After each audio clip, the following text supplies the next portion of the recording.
शहर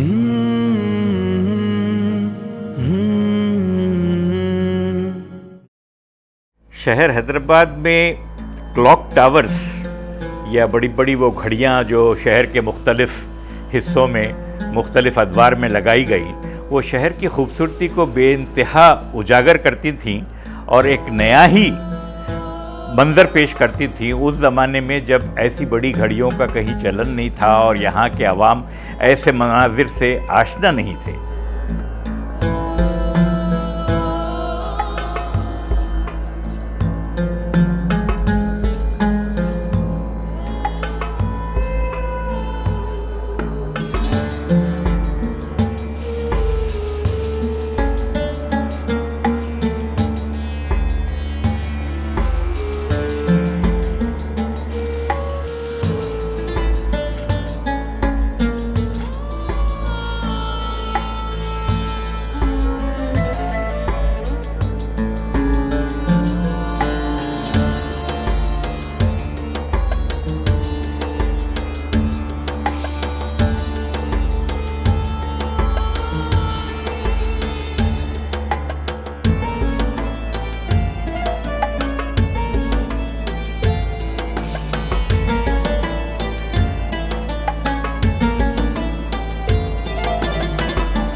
तो ये जो क्लॉक टावर के नाम से अगर हम उनको याद करें तो सिकंदराबाद में अंग्रेज़ों की कंटोनमेंट आने के बाद राम गोपाल पेट पुलिस स्टेशन, जिसको जेम्स स्ट्रीट पुलिस स्टेशन कहा जाता, वो काफ़ी बाद की बात है।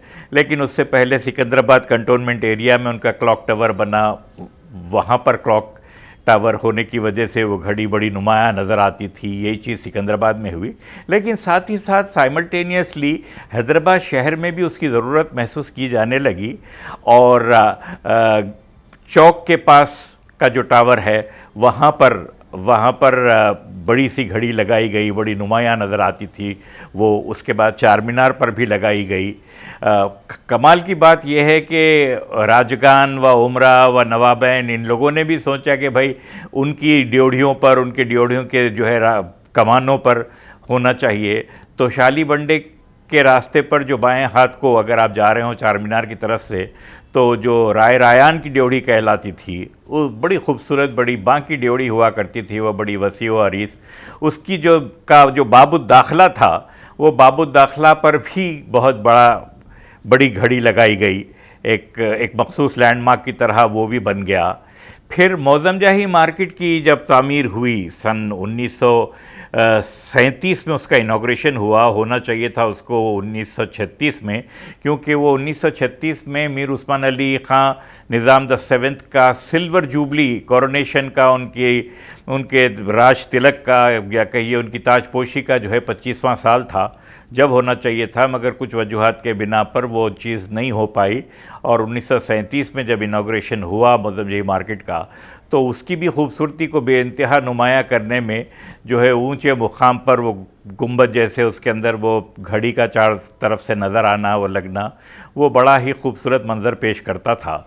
तो एक तरह से अगर हम देखें हैदराबाद के जो है लैंडस्केप को अगर हम देखें, तो उस लैंडस्केप में बागात वगैरह, फूल और पत्तियों के साथ साथ जो है इस तरह के इंफ्रास्ट्रक्चर रिलेटेड डेवलपमेंट में टेक्नोलॉजी का जो है लुज़ूम नज़र आने लगा कि आपको बड़ी बड़ी बिल्डिंगें, बड़ी बड़ी इमारतें, और वो इमारतों में मुख्तलिफ़ ज़रूरियात की तकमील की सारे वसाइल के साथ साथ ऐसी चीज़ें जो उस वक़्त तक हैदराबाद में काफ़ी आम नहीं हुई थी, तो वैसी टेक्नोलॉजी का इस्तेमाल घड़ी की शक्ल में बोलिए। वरना पहले जो है घंटा घर हुआ करते थे, घंटे बजा करते थे, चर्चेस में थे, ऑल सेट्स की चर्च और मेथोडिस्ट की चर्च वगैरह वैसी चीज़ों में। लेकिन ये घड़ियां लगने के बाद ये हुआ कि एक तरह से हम नई टेक्नोलॉजी से अपने आप को हम आहंग करने लगे।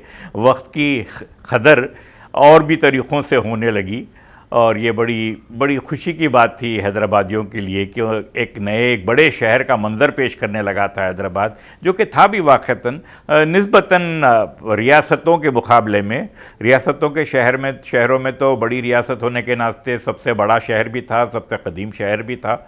सब कुछ होने के बावजूद एक बड़े ग्रोइंग इंडस्ट्रियल टाउन, एक कॉस्मोपॉलिटन टाउन की तरह का जो मंजर पेश करना था इस शहर को, वो उसमें अपना हक़ पूरा पूरा निभा रहा था ये शहर। और बड़ा खूबसूरत मंजर पेश होने के साथ साथ टेक्नोलॉजी का जो इस्तेमाल होने लगा वो आवाम को एक नई नहज पर ले जाने लगी। आवाम अपने आप को हम आहंग करने लगी टेक्नोलॉजी से, और मुख्तलिफ़ उमूर में उसका इस्तेमाल नज़र आने लगा। ये घड़ियाँ, देखिए लंदन का क्लॉक टावर तो ज़माने दराज से है, 3-3.5 सदी पहले गालिबन उनका वो क्लॉक टावर बन चुका था। अब उसके बाद जो डेवलपमेंट चाहिए था उन फ़ौजों की देख रेख, एक नया बाज़ार बनने की ज़रूरत थी, नए मकानात बनने की ज़रूरत थी, नई नई मार्केट्स, नए नए ट्रेड्समैन और फंक्शनरीज़ जो होते हैं बड़ी कंटोनमेंट में, उनकी ज़रूरियात की तकमील के लिए जब बाज़ार बनने लगे तो मैं समझता हूँ सिकंदराबाद का क्लॉक टावर पहला शुमार किया जा सकता है। एग्जैक्टली तो नहीं मैं कह सकूँगा कि फिर दूसरे तीसरे नंबर पर क्या था, लेकिन ये जो बड़े बड़े क्लॉक्स लगे, बड़ी बड़ी घड़ियाँ लगी जो दूर से नज़र आती थी, उससे ये होने लगा कि शहर का एक लुक जो है मॉडर्न से मॉडर्न होने लगा। तो कहीं ना कहीं अंग्रेज़ों को भी इसका सहरा जाता है कि उनके आके हैदराबाद में कंटोनमेंट बसाने के बाद, हमारी ज़बान में उसको लश्कर कहते थे। सिकंदराबाद शहर को आज तक भी पुराने लोग हैदराबादी लश्कर कहते हैं। लश्कर का मतलब कि जहाँ फ़ौज होती है आकर रुकती है। तो सिकंदराबाद एक कंटोनमेंट टाउन था, लश्कर कहलाता था। वहाँ पर जब ये नई बस्तियाँ बसने लगी, नई मार्केटें बनने लगी, तो इस चीज़ की ज़रूरत महसूस हुई और बड़ी सड़कों के साथ बड़ी इमारतें, बड़े टावर्स वगैरह भी बने। ये बात देखने में आती है, बड़े अफसोस के साथ देखने में आती है, दिल दुखता है देखकर कि ऐसे अच्छे अच्छे मुकामात जो अपने आप में तारीख़ी अहमियत के हामिल मुकामात थे और बड़े खूबसूरत जो है क्या कहेंगे आप उनको मॉन्यूमेंट्स थे, वो उनके अतराफ़ के इलाक़े को सेफ़ रख कर, उन इलाक़ों को महफूज रख कर उनकी बड़ी अपकीप की जा सकती थी। ब्रिटिश रेसिडेंसी के सामने का जो क्लॉक टावर है वो भी उसी दौर का बना हुआ है। जब सिकंदराबाद में कंटोनमेंट बन रही थी तो उस वक्त रेसिडेंसी बनाने के लिए यहाँ एक जगह ली गई और सुल्तान बाज़ार इलाके में वो बना। लेकिन आज उन टावर्स को देखें जो अपने ज़माने में बड़े रोब दबदबे का मंज़र पेश करती थीं, दिलकशी के अलावा ये भी एक होता था कि एक तरह का जो है दबदबा साबित करे वो कि, लेकिन आज उनकी बड़ी खस्ता हालत है। और उस खस्ता हालत के लिए मैं समझता हूँ सिवाय इसके कि हुकूमत को ज़िम्मेदार ठहराया जाए या जो है मुतल्लिक़ा जो महकमा जात हैं, जिसमें आप बल्दिया को भी ले लें, सिटी इम्प्रूवमेंट बोर्ड का जो मौजूदा शक्ल है उनको ले लें, या जो है आप आसार ख़दीमा वालों को ले लें, ज़िम्मेदारी इनकी भी है कहीं ना कहीं। उस ज़िम्मेदारी को पूरी तरह से नहीं निभा रहे, ये देखकर बड़ा अफसोस होता है।